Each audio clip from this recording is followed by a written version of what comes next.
Okay, sketch the graph. What kind of a, is this growth or decay? Decay because b is less than 1.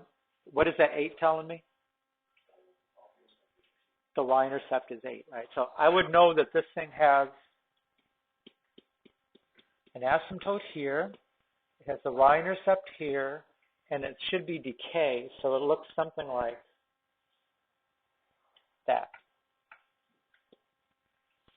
Okay, how does the graph change from here to here because we add 2 inside the function and then add 3 after the function, right? Correct. So remember, inside the function is a horizontal shift. Plus means left, minus means right. So this one right there means left.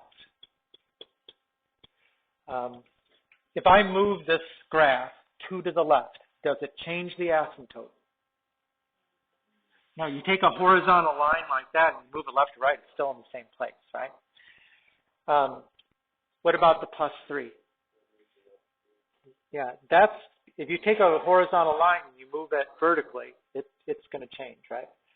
So if the graph goes up 3, then the first thing you got to do is make a new asymptote. The new asymptote is here, y equals 3. And it's the only other point that we knew on this graph was the y-intercept, right? It was at 0, 8. But now at that point should go 2 to the left and 3 up. So I'm going to go 2 to the left and about 3 up, about right there. That's really the only other point I've got to sketch. So I can sketch, something like that.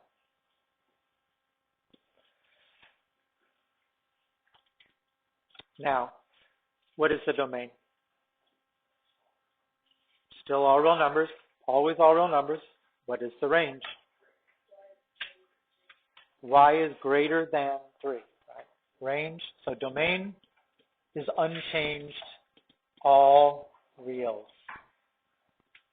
right? The range is changed. Now it's greater than 3.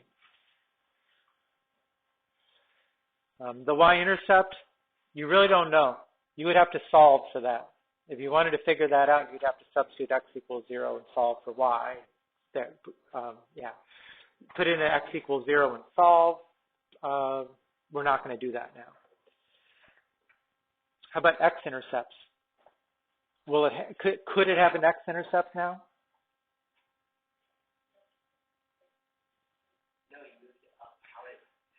Right, it can never go below y equals 3, so it would never be down to that exact case. Right, it could in that case.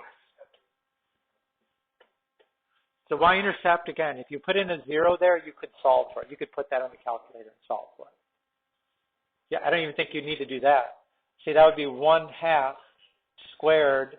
That's 1/4. 8 over 4 is 2. 2 plus 3 is, it actually should have been 5. It should have gone like that.